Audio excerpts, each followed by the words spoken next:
తిరుపతి కొండ ఎక్కేసి దర్శనం చేసుకొని కిందికి వచ్చిన తర్వాత పడుకున్నాము. అసలు ఇంకా ఆ రోజు ఏం తినలేదు. నెక్స్ట్ డే మార్నింగ్ ఇంకా వెళ్ళిపోదాం ఇంటికి అనుకొని, వారం అయింది మన ఇంటి నుండి వచ్చి టిఫిన్ చేసేసుకొని బయలుదేరుతూ ఉన్నాం అనమాట.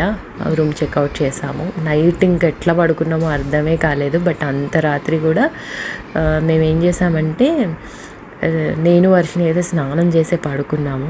మంచిగా హాట్ వాటర్తో స్నానం చేసేసి పడుకున్నాము. బయలుదేరుతున్నాము హైదరాబాద్కి. బ్రేక్ఫాస్ట్ చేసాము. మధ్యలో ఇంకెక్కడైనా లంచ్ చేద్దాము అనుకొని తిరుపతిలో జరిగిన విషయాలు, చిన్నప్పటి సంగతులు ఇవి మాట్లాడుకుంటూ బయలుదేరుతున్నాం అనమాట. ఈ ట్రిప్ అంతా, తమిళనాడు ట్రిప్ అంతా కూడా వారం రోజులు చాలా బాగా జరిగింది. దేవుడి దయ వల్ల ఎటువంటి ఇబ్బందులు కలగకుండా. అండ్ తిరుపతి మనము దాటి వస్తున్నప్పుడు ఒక చోట స్వామివారి ఇలా పడుకున్నట్టుగా రోడ్డు ఉంటుంది అనేసి చెప్తుంటారు కదా. ఇక్కడ అదే చూస్తున్నాను అనమాట నేను. ఆల్మోస్ట్ కొంచెం 2-3 అయ్యే వరకు తినొద్దులే అనుకున్నాము. బాగానే బ్రేక్ఫాస్ట్ చేసాం కాబట్టి మధ్యలో ఆగుదామని అనుకున్నాము. నాకు ఇంకా బాగా అలసటగా అనిపిస్తుంది ఆ రోజు. మొత్తం ఫేస్ చూస్తే కూడా మీకు అర్థమవుతుంది కదా, డల్గా అయిపోయాను. మెడ కూడా నొస్తూ ఉందన్నమాట. ఇది క్యారీ చేశాను. పిల్లో ఇప్పుడే వాడడము, ఇన్ని రోజులు పెట్టుకున్నాక కూడా. మొత్తానికి ఇంకా మనం దగ్గర వచ్చేస్తున్నాము ఇంటికి.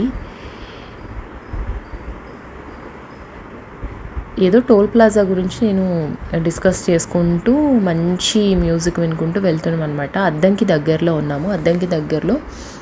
అద్దంకి ఊర్లోనే మంచి భోజనం అయితే చేసాము. చాలా చాలా అద్భుతంగా ఉంది. అదే చెప్తున్నాను అనమాట. అక్కడ నాన్ వెజ్ తిన్నాం. ఇంకా ఆ రోజు నేను వర్షు నాన్ వెజ్ తిన్నాం. పృథ్వీ తినడు తెలుసు కదా. నేను ఇంకా నాకు ఇష్టమైన ఫుడ్ అయితే తిన్నాను. చాలా చాలా బాగుంది. ఎక్కువ తినలేకపోయాను. సాంగ్స్ వింటూ ఉన్నాం కాబట్టి నేను ఇక్కడ జంక్షన్ చూపిస్తున్నాను. అన్ని లైన్గా హోటల్స్ ఉన్నాయి, నాన్ వెజ్ హోటల్స్, బిర్యానీస్ బాగున్నాయి. నేను ఎక్కడ తిన్నాను ఇప్పుడు ప్రస్తుతం అయితే గుర్తులేదు, కానీ చాలా బాగుంది. చిన్న హోటల్ అయినా కూడా చాలా బాగుండింది. అదే కవర్ చేస్తూ ఉన్నాను చూడండి. ఇక్కడ లైన్గా కనిపిస్తూ ఉంటాయి అన్నమాట. రామయ్య మిలిటరీ హోటలు అండ్ ఇంకేవో సంథింగ్. బట్ బాగుంది. భోజనం అయితే చాలా బాగుంది. మనకి భోజనం పెట్టి కూరలు కూడా పెట్టి నాన్ వెజ్ కర్రీ ఏదైనా సెలెక్ట్ చేసుకుంటే అది ఇస్తారనమాట. నేను ఫిష్ ఫ్రాన్స్ తిన్నాను అనుకుంటాను ఆ రోజు. అవి ఎక్కువ నాకు ఇష్టం కాబట్టి మంచిగా తినేసి ఒక సోడా తాగేసి ఇంకా బయలుదేరిపోయాము. ట్రావెల్ గురించే మాట్లాడుకుంటూ ఉన్నామండి. ఇంకా ఇంటికి వెళ్ళిపోతున్నాం కదా, ఈవినింగ్ కల్లా ఇంటికి వెళ్ళిపోతాము అనుకుని హ్యాపీగా ఉన్నాము. తిన్న ఫుడ్ అయితే చాలా చాలా బాగా అనిపించింది. బాగుంది. ఇక్కడ పృథ్వీ ఫన్గా ఏదో చెప్తున్నాడు, బట్ అంత క్లారిటీ లేదు. అండ్ సౌండ్స్ ఎక్కువ ఉన్నాయి. అందుకనే ఇంకా నేను ఆ ఒరిజినల్ ఆడియో పెట్టట్లేదు. పెడదామని ట్రై చేశాను, మళ్ళీ కాపీరైట్స్ ప్రాబ్లం వస్తుంది కదా, అందుకని. ట్రావెలింగ్ అంతా కూడా మేము వాటర్లో చాలా జాగ్రత్తగా ఉన్నామండి. వాటర్ విషయంలో మేము mineral water cans 2 cans carry చేసాము. చాలా రోజులు వచ్చాయి. అండ్ మధ్యలో ఇంకొక చోట పట్టుకున్నాం వాటర్. ఒక నల్గొండ దగ్గర వస్తున్నప్పుడు ఒక చిన్న కెఫే లాంటిది ఇక్కడ ఉండిందనమాట. అక్కడ టీ తాగేసి అండ్ తర్వాత మధురైలో దిగిన ఫోటో ఇది. అమ్మవారి చీర నా చేతుల్లో. అదొక అద్భుతమైన దర్శనము. ఆ చీర, ఆ ఫోటో చూసుకుంటూ క్యాప్చర్ చేసుకున్నాను నేను. డాష్ బోర్డ్లో ఉండింది, తీసి చూసుకుంటున్నాను. ఇంకా దగ్గరికి వచ్చేస్తున్నాము ఇంటికి. నల్గొండ వచ్చేస్తుంటే ఇంటికి వచ్చేస్తున్నాం అన్న ఫీలింగ్ అయితే వచ్చేసింది. వెదర్ కూడా ఎంజాయ్ చేస్తూ, ఒక చోట వర్షం పడేలాగా, ఇంకో చోట ఇట్లా ఉంది. అంటే తిరుపతి నుంచి వచ్చేటప్పుడు మనము ఇటు ఎక్కడంటే మిర్యాలగూడ రోడ్లో కూడా మనం రావచ్చు కదా. మిర్యాలగూడ నల్గొండ నుంచి హైదరాబాద్ రావచ్చు కదా. మధ్యలో ఇంకేవో ప్లేసెస్ మిస్ చేసినట్టున్నాను, నాకు గుర్తులేవు. అటు నుంచి ఆ వేలో వస్తున్నాం అనమాట. ఇటు నుంచి వస్తే ఏంటంటే మనకి కొంచెం వే తగ్గుతుంది హైదరాబాద్కి, ఈజీగా రావచ్చు అని. లాస్ట్ టైం కూడా విజయవాడ నుంచి వచ్చేటప్పుడు ఒకసారి వచ్చాము ఈ రోడ్లో. సో అది గుర్తుండి లాస్ట్ టైం తిరుపతి వెళ్ళినప్పుడు రైట్ అది గుర్తుండే. గుంటూరు దగ్గర మనము ఇటు విజయవాడ వైపు రాకుండా అక్కడే మనము ఈ మిర్యాలగూడ రోడ్ వైపు రావచ్చు అనమాట. సో అది బాగుంటుంది రోడ్ అంతా కూడా. బట్ నైట్ పూట మాత్రం కొంచెం కష్టమేమో. అద్దంకి దగ్గర మంచి స్నాక్స్ అవన్నీ ఉంటాయి.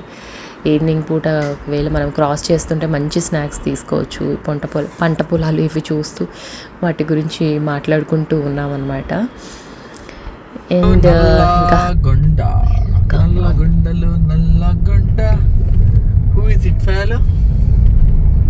ఏమైందిరా నీకు ఓ కాలు ఎత్తినవేంద్రా. బై నల్గొండ. ఈయనేందో ఆడపోయి ఫోటోలు దిగుతున్నాడు. ఇట్లా రావాలి ఫోటో. ఇగో నీళ్ళు వస్తున్నాయి పైపులకి వెళ్ళి. ఇంకా రావట్లే. ఇది ఎవరి పొలం? మన పొలం. ఎన్ని ఎకరాలు? 10 ఎకరాలు. 10 ఎకరాలా? ఇప్పుడు ఏమి వేయలేదా?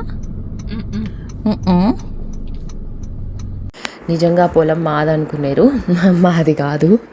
ఏదో అక్కడ రోడ్ మీద కనిపిస్తే అట్లా సరదాగా మాట్లాడుతూ ఉన్నాము. ఇక్కడ ఫన్నీగా మాట్లాడుకుంటూ ఉన్నాం అనమాట. రెస్ట్ రూమ్ కోసం ఆగాము. సో అదే ఇంకా ఫన్గా చెప్పుకుంటున్నాం. మా హైదరాబాద్కి వెళ్తున్నాము. అదే చెప్తున్నాను నేను. హైదరాబాద్ కాదు, మా హైదరాబాద్. అన్నీ తమిళ్ బోర్డులు చూసి అది చదవరాక కష్టపడి మొత్తానికి నా హైదరాబాదు అండ్ వెహికల్స్ కూడా ఉరుకుతూ ఉన్నారు ఇంకా కనబడిన తర్వాత అని అనుకుంటూ. అబ్బో సూపర్గా ఉంది, హైదరాబాద్ వచ్చేసామన్న ఫీలింగే. అమ్మయ్య, తొందరగా ఇంక ఇంటికి వెళ్ళిపోవాలి. హ్యాపీగా మంచి వేడి అన్నం వండుకొని పచ్చడి వేసుకొని తినాలి అనేది మా ప్లాన్. ఎలాగో నేను చేసిన అల్లం పచ్చడి, తర్వాత పులిహోర మిక్స్, ఇవి మామిడికాయ తురుము పచ్చడి ఫ్రిడ్జ్లో కొంచెం పెట్టొచ్చాను. వచ్చిన తర్వాత తినొచ్చు అని. ఏదైనా ఒక ఊరు వెళ్ళిన తర్వాత మళ్ళీ తిరిగి వచ్చిన తర్వాత మన ఇంట్లో పచ్చడి అన్నం తింటేనే మనకి తృప్తి. మనం ఎన్ని ఊర్లు తిరిగినా ఏం చేసినా, అంటే ఎన్ని షడ్రుచులతో భోజనం చేసినా కూడా మన ఇంటికి మనం వచ్చి ఒక గ్లాసు మంచినీళ్ళు తాగి శుభ్రంగా వేడన్నంలో ఇంత పప్పు లేకపోతే ఇంత పచ్చడో వేసుకొని తింటే, ముందు పచ్చడి వేసుకొని తింటే అదొక తృప్తి అన్నట్టుగా. అరౌండ్ 7 కట్ల రీచ్ అయిపోయాము ఇంటికి వచ్చిన తర్వాత ఇదనమాట పరిస్థితి. లగేజ్ అంతా ఇట్లా ఉంది మొత్తం.